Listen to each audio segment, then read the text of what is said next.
इन 3 गुनहगारों के कारण आईपीएल 2025 में भी हो जाएगा आरसीबी का बंटाधार।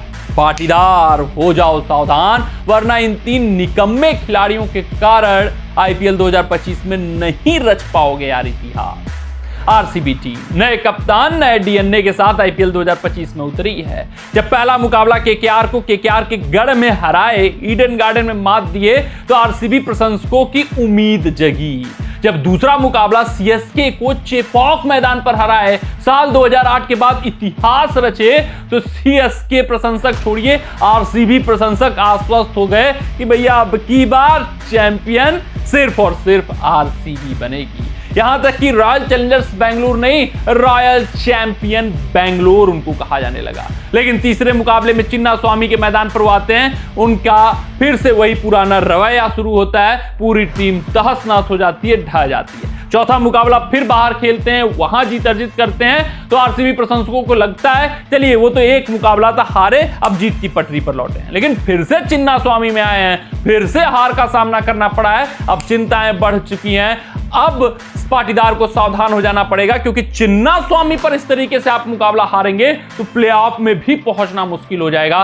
7 मुकाबले आपको यहां पर खेलना है। हर एक टीम सोचती है कि अपने होम कंडीशन को गढ़ बनाया जाए, और आरसीबी तो यहीं पर बंटाधार होती हुई नजर आ रही है। इस बात करें बंटाधार के कारण की, तो 3 गुनहगार खिलाड़ी हैं, 3 निकम्मे खिलाड़ी हैं जो आईपीएल 2025 में इन फॉर्म आरसीबी की लुटिया डुबाती हुई नजर आ रहे हैं, जिनके कारण प्लेऑफ में आरसीबी नहीं पहुंच सकती है अगर चिन्नास्वामी पर इसी तरह वो हारते रहे। बात करें उसमें सबसे पहले और सबसे बड़े खिलाड़ी की, तो यार लियाम लिविंगस्टन। बहुत उम्मीदों से इनको अपनी झोली में रॉयल चैलेंजर्स बेंगलुरु ने डाला है, या यूं कहे रॉयल चैंपियन बेंगलुरु ने डाला, लेकिन कुछ खास प्रभावित इस बार लियाम लिविंगस्टन ना ही गेंदबाजी से करते हुए नजर आ रहे हैं, ना ही बल्लेबाजी से। जब इनको मौका मिल रहा है, मौका बहुत सुनहरे मिल रहे हैं, मैक्सवेल की जगह लिविंगस्टन पर भरोसा जताया गया है। सेम इनकी भी कैपेबिलिटी है चौके और छक्के मारने की, स्पिन गेंदबाजी करने की, तो मैक्सवेल को छोड़कर लिविंगस्टन को लिया गया, लेकिन कुछ खास लिविंगस्टन करते हुए नहीं दिखाई दे रहे हैं। बात करें पहले मुकाबले की, तो 15 रन नबाद रहे, दूसरे में 10,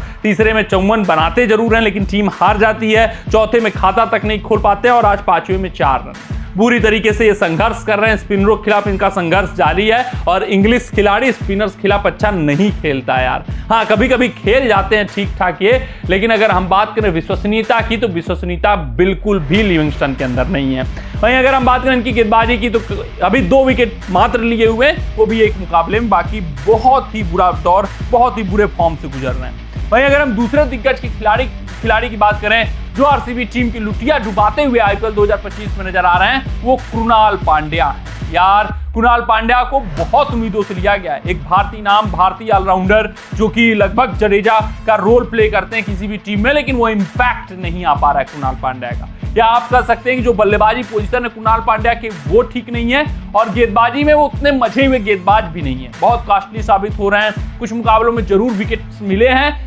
सिर्फ और सिर्फ चेन्नई के मुकाबले में आप कह सकते हैं कि गेंदबाजी प्रभावित करने वाली थी, और बाकी हर मुकाबले में लेट डाउन किया है। एक मुकाबले में 4 विकेट या 5 विकेट लिए हुए हैं, लेकिन वो कंडीशंस की वजह से लिए हुए हैं। 3 ओवर तक बहुत कुटाई होती है, फिर इतना दबाव आ जाता है, अंतिम ओवर 20वां ओवर वो फेंकने आते हैं कि भैया वो विकेट में कन्वर्ट हो जाता है, चौके और छक्के की जगह उनको विकेट मिलता है, और वो होता है हर एक गेंदबाज के साथ होता है। वो परिस्थितियों का विकेट है, वो कृणाल पांड्या की काबिलियत का विकेट नहीं है यार। तो उस 4 विकेट पे आप मत जाइए, कहिए मत कि यार उस दिन तो वो किया था, नहीं, वो उस दिन परिस्थितियां थी जो कृणाल पांड्या को इतने विकेट दिला गई, कृणाल पांड्या की काबिलियत नहीं थी। अगर बात करें कृणाल के प्रदर्शन की, तो कुछ इस प्रकार है।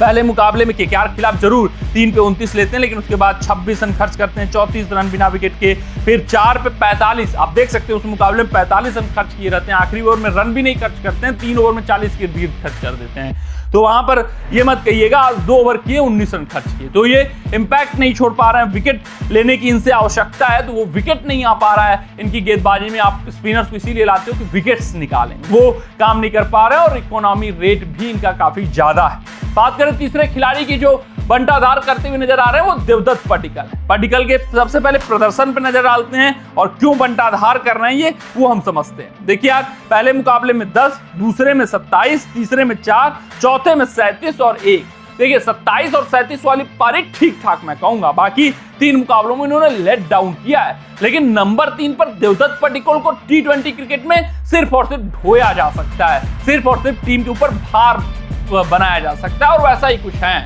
उनको सिर्फ और सिर्फ रोल असाइन कर दिया गया है, आप जाइए हिट करिए पावर प्ले के ओवरों में, आपका विकेट गिर जाएगा, हमें कोई फर्क नहीं पड़ता। यार आप ये संदेश दे रहे हो मुझसे, क्योंकि आप खुद समझते हो कि हाँ ये एक्स्ट्रा हैं, इनसे रहने से ना रहने से अगर चल गए तो ठीक, ना चले तो भी ठीक, आप खुद समझ रहे हो। तो ऐसा अगर आपको करना है तो कृणाल को नंबर 3 पर खिलाओ, एक सॉलिड खिलाड़ी, जरूर थोड़ी बहुत बल्लेबाजी उनकी गिरी है, लेकिन जब मुंबई में ये नंबर 3 या नंबर 4 पर खेला करते तो बहुत बेहतर प्रदर्शन करते थे, तो शायद वो बल्लेबाजी पर ध्यान दे, अच्छा खेलें, हिटिंग कैपेबिलिटी है कृणाल के पास। फिर उसके बाद आप नीचे स्वप्निल सिंह जैसे खिलाड़ी को खिला सकते हो, मनोज भंडागर जैसे खिलाड़ी को खिला सकते हो जो हिटिंग कैपेबिलिटी रखते हैं। तो भाई यार आपको अगर अपनी टीम कंपोजिशन को सही करना है तो देवदत्त पडिक्कल को आपको बाहर करना पड़ेगा, कृणाल को नंबर 3 पर खिलाना पड़ेगा, स्वप्निल सिंह जैसे खिलाड़ी को आप नीचे खिला सकते हो। कमेंट सेक्शन में कमेंट करके बताइएगा कि इन 3 खिलाड़ियों को का क्या कुछ आरसीबी करना चाहेगी। हालांकि लियाम लिविंगस्टन का कोई बहुत बेहतर विकल्प मौजूद नहीं है, कृणाल पांड्या की मैं बात करूं तो ये ठीक ठाक हैं, चलने दिया जाए इनको, और देवदत्त पडिक्कल ये शायद बाहर होने चाहिए, कृणाल को नंबर 3 पर खिलाना चाहिए, तो कृणाल का भी कल्याण हो सकता है, पडिक्कल का भी कल्याण हो सकता है, और आईपीएल टीम की भी, आईपीएल आरसीबी की भी कल्याण हो सकता है। कमेंट सेक्शन में कमेंट करके अपना राय हमें जरूर साझा करिएगा। मिलते हैं आपसे अगली रिपोर्ट में, तब तक अपना ध्यान दें, सुरक्षित रहें, स्वस्थ रहें, मस्त रहें। जय हिंद, जय भारत।